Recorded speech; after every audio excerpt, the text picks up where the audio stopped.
In addition to introducing the key disciplines of art, engineering, and design, on this Introduction to Video Games course, we're also going to study the history of video games. In this one-credit introductory tutorial, we're going to look at 10 games that changed gaming. When I was discussing this with my development team, they were saying this is an impossible task. How can you pick 10 titles?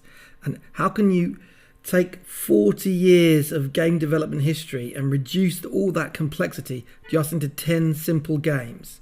But there is a point to what we're going to do in this video. We're going to learn how games evolved over time and how technological innovation can create gameplay innovation. And we're going to learn how simple games can be very compelling and what we can learn from some of the games we're going to look at in this module. So the judging criteria will be: did the game innovate? Does the game have lessons for students of game design? Is it still fun to play today?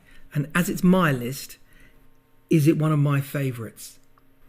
So the first of the 10, number 1, Space War. Space War is widely credited as the first video game.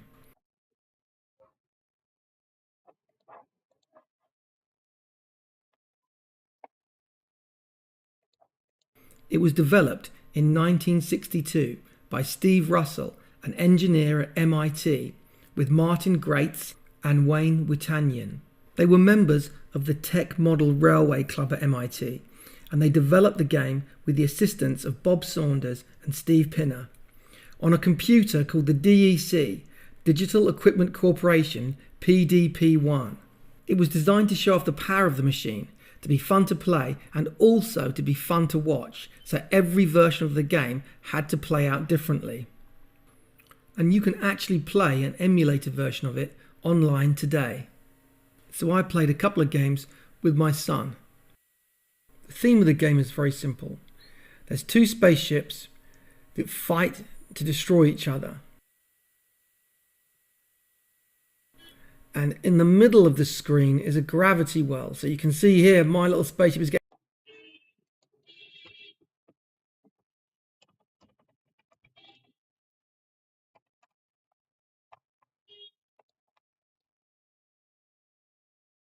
sucked in, and I just managed to slingshot myself out.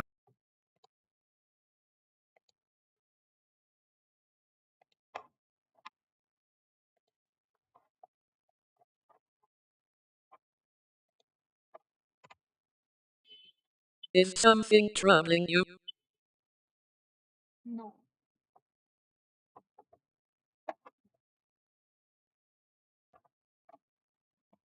Why no? I see.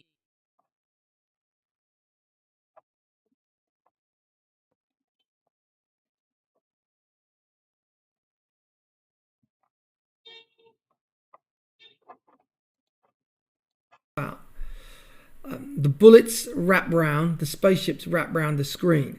So you can fire a bullet off screen and it will come back on. If you fire a bullet off on the right hand side, it will come back on the left hand side.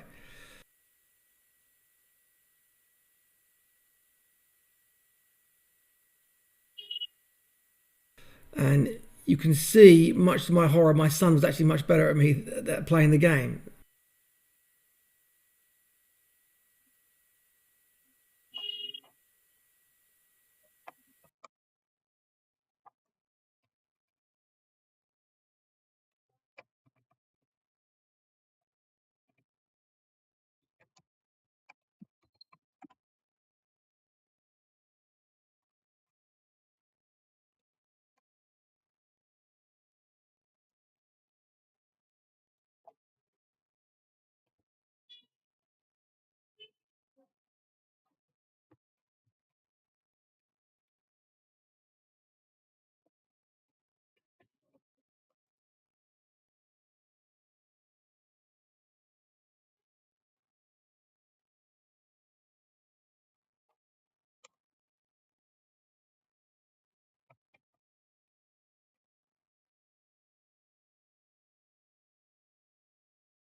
I think I got sucked into the well there. And surprisingly, for a game that's over 40 years old, it's still really good fun.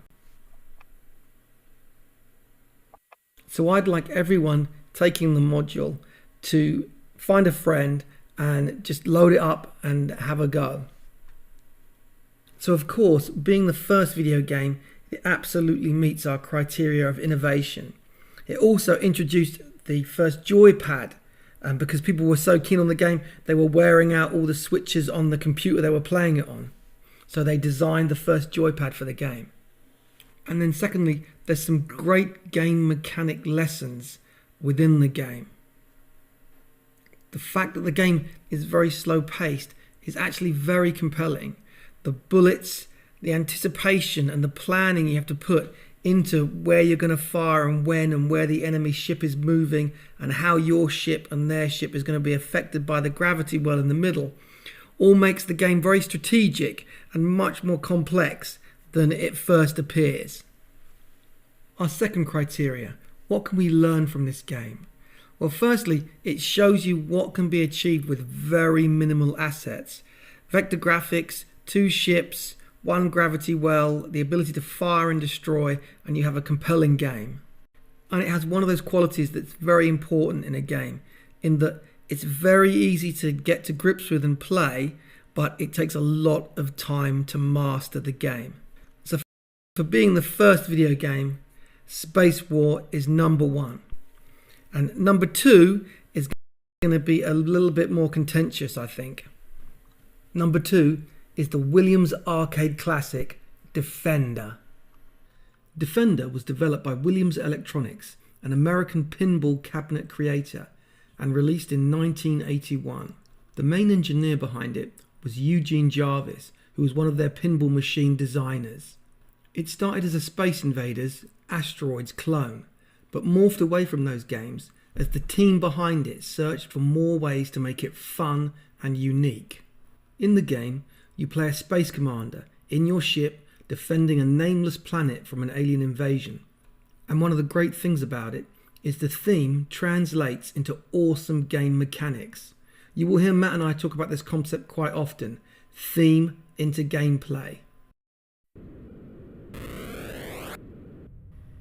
So let's have a look at the game. Here I am. So the aliens come from the top of the screen generally, and they move down to these little humans that you can see on the landscape. And it's your job to protect the humans. And you can see there, if they get a human to the top of the screen, the aliens warp out and they chase you down. So you really have to avoid that, and you have to watch the mini-map to see how they're progressing.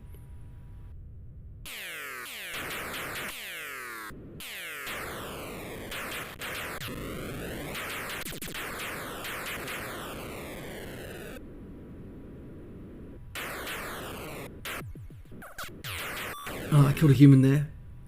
And then you can pick the humans up and safely drop them down again.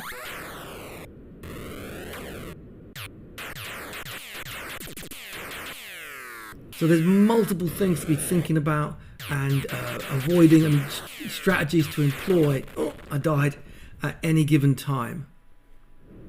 And in terms of innovation, it was one of the first games to have a game world larger than the actual screen, which is quite an important evolution if you think about it, making the game screen a window onto a bigger world. It was one of the first games to have a mini-map, which again is quite important, to have 2 views onto the same world. And what can you learn from it? Again, like Space War before it, look how elegant and economically it creates a world and a narrative. Look at the other gameplay innovations. It has the basic risk and reward mechanic of Space War, but adds several layers to it, almost becoming a high-octane resource management simulation. Everything is so well judged. It's a brilliant game. The concept is great. The fictional world and conceit is brilliantly realised in the graphics and gameplay. Is it fun to play today? Absolutely. But I warn you, it is rock hard. And you can play an emulation of it online right now at this link. So for multiple innovations and still being awesome today, number 2, Defender. I don't think there will be much contention about the next choice. Number 3 is Pac-Man. In fact, it should really be number 2, as it came out in Japan in 1980, a year earlier than Defender, but I put it at number 3 as I didn't play it till after Defender. It was created by Toru Iwatani from Namco. This is a truly amazing game, with the most cabinets installed worldwide and the most revenue generated of any arcade game. As for the theme, you don't even really need to be told the theme. You play the Pac-Man, a munching yellow sphere, constantly moving through a maze, eating any of the little Pac dots that they find. And the Pac-Man is pursued by 4 ghosts in the maze, Blinky, Pinky, Inky and Clyde. Clear the maze of all the dots and you go to the next level. And the game is full of innovation. It's the first maze chase game. It also brings strategic planning to the fore. The player has to plan and replan their route every second of the game as the 4 ghosts adjust their paths of attack. And it has a similar risk-reward mechanic like Defender, but it's a risk-reward mechanic with several layers of depth. Not only do you have to avoid the enemies, but if you eat one of the 4 power pellets in the corners of the maze, the Pac-Man can eat all the ghosts and turn the tables. And this is on a timer, and the ghosts will start to flash as your ability is about to wear out. So how brave are you going to be? How much risk are you going to go to get as many ghosts and get as many points to complete the level as quickly as you can? Another innovation, it was one of the first games to really build a brand around the character with like cartoon series, merchandise, and he even made an appearance in the recent film Pixels. He's an incredibly well-known game character. Beyond the gaming audience, he's known worldwide. And one thing to learn from the game is that Iwatani was self-taught in code, art and design. So if he can from scratch make one of the greatest games ever made, there's nothing to stop you guys from making some great stuff whilst you're on this course. So for gameplay brilliance and cultural impact beyond video games, Pac-Man is our number 3. And you can play an emulated version of it here at free80sarcade.com. I'm actually playing on the 20-year anniversary edition, which contains an emulation of the original arcade cabinet.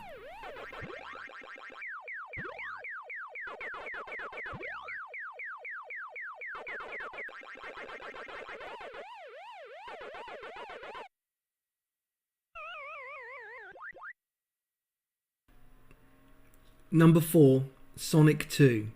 Now this could be contentious, but it's my list, so it's on. Sega's Sonic 2 from 1992. Our dev team voted it the purest Sonic title. And why Sonic rather than Mario? One word: speed. Awesome speed. The game was developed by Sega Technical Institute, a mix of American and Japanese staff. On its release in 1992, it became the second biggest selling Mega Drive game of all time and has spawned numerous sequels in the years since. The theme of the game, it sounds really bad, but like, who cares? You're the hedgehog, you've got to stop Dr. Robotnik, he's captured some animals, turned them into kind of cyborg enemies that you've got to try and beat, and then you release them at the end. And to be honest, I think in all the time I played it, I never really knew what was going on, and I never really cared because I just wanted to whiz through the amazing gameplay and graphic levels. Innovation wise, technically the sprite scrolling, which enabled the levels to move like a roller coaster, was absolutely fantastic at the time, and those levels were excellently designed. It was one of the first games that I remembered that it was really easy to get through a level, but really hard to complete it to 100%. And also, the characters were extremely well realised. It was one of the first games I remember actively showing to people who weren't gamers. I took my Mega Drive to my girlfriend's parents' house and everyone was amazed by it. I can remember everyone shouting, "He's alive," because Sonic tapped his foot impatiently when you put down the controller. And it's one of the things you can really learn from this game. The character design is excellent. If you're interested in doing the pixel art modules on this course, really study this game. It's got some great examples of both landscape and character pixel art. So, for artistic and technical brilliance and sheer speed and enjoyment, Sonic 2 is number 4. No surprise and no debate about number 5, Doom. We're not going too much into the backstory on Doom, as we're thinking about doing a specific history module on it. But, released in 1993, it was one of the first 3D games, and popularised the first-person shooting. The game followed ID's Wolfenstein 3D, and was created in the main by John Carmack, John Romero and Tom Hall. The theme of the game: you play a nameless space marine known as Doom Guy, fighting hordes of zombie soldiers and demons on a space station on Mars. But to be honest, the plot was pretty minimal, and there's a famous quote from John Romero about the plot that you can look up online yourselves. And the game might have had minimal plot, but it had loads and loads of technical and gameplay innovation. The 3D technology of the Doom engine was incredible at the time. Also, it introduced first-person shooter multiplayer, deathmatch, to the world. And it innovated in the way it spawned a modding culture, letting people create their own levels and upload them online. Also, in terms of marketing, the first third of the game was released online for free, which enticed people to pay for the rest of the product. For me, it was the game that sparked an obsession with making games. When I first played it, it was the way the narrative emerged over the course of the level progression that really fascinated me and really got me interested in making my own games. So, for inventing a new genre, Doom is number 5. And in the next video, we'll count down numbers 6 to 10.